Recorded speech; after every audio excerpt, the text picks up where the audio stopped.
setting us up with this lovely montage and the commentary. William, the hardest year I've ever had. And this is not the first time that he said this. Over the weekend, he also said that sleep is a very important part of his life. Not ending the homelessness crisis, not the Middle East, not helping out his subjects in the UK, not doing charity work. Sleep is one of the most important things in his life. Anyway, get to the point, Martin. While the rest of the UK struggle with rising mortgages, rising food costs, rising utility and energy costs, a lack of employment, low education levels, low wage rises, inflation that erodes the wage rise if you actually get one, William has had a really hard year. He literally is a billionaire who lives in luxury in multiple homes in the UK, can travel on private jets, private limos whenever he wants to, and he's had a tough year. What about all those families in the UK on NHS waiting lists, trying to get a career, in debt, trying to build themselves a better life? William does not give them one thought whatsoever. Disgusting. Comments are open as ever. Oh, bless his little cotton socks. Prince William, the future king, has had a bit of a wobble. News reports showed Willy having a pint with Eugene Levy, looking all pensive.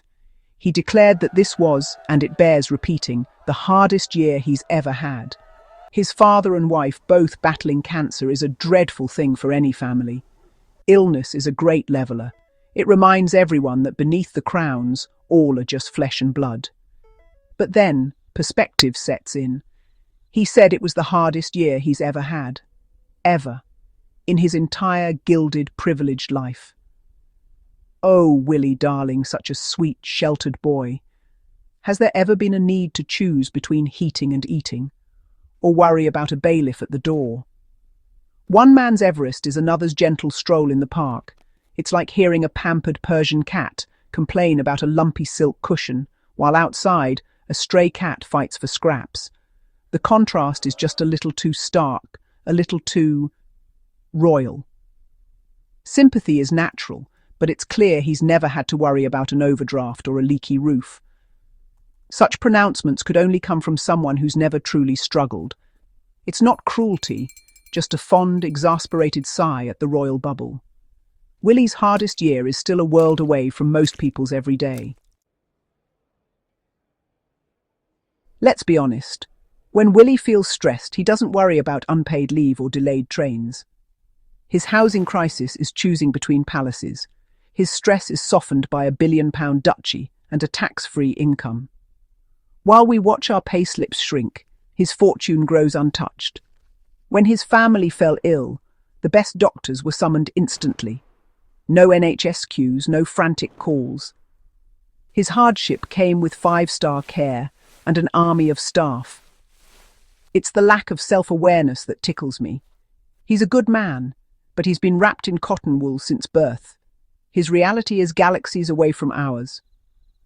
Most people find out who they are when the boiler breaks and the landlord won't answer. Willy's struggles are real, but they're cushioned by privilege most can't imagine. His hardest year is still a luxury suite compared to the rest of us. And let's not forget, Willy's charitable contributions are as invisible as his hardships.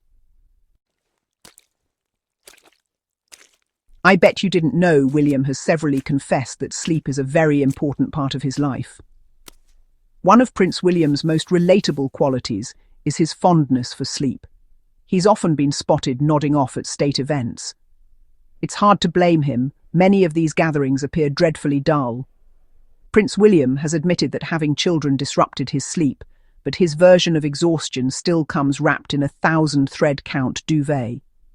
When asleep, he's not the future king, just another person dreaming of football or helicopters. This is what makes the claim of a hardest year so ironic. It's easy to imagine him, overwhelmed, deciding, right, time for a nap. For most people, sleep is a luxury. Worries about bills and daily struggles keep many awake. There's no valet to bring tea, no fluffed pillows. Prince William's sleepless nights may be genuine, but his baseline comfort is on another level. His concerns do not include poverty or homelessness. His bed is warm, his pantry is full, and his children are safe. The The struggles he faces are personal, not the grinding hardships experienced by many of his future subjects. He can, quite literally, rest easy. For most, such an escape is out of reach. While Willy faced his hardest year in Windsor, the rest of Britain was struggling just to get by. For millions, 2024 wasn't just emotionally tough, it was financially crippling. The cost of basics soared. People wore coats indoors, huddled under blankets.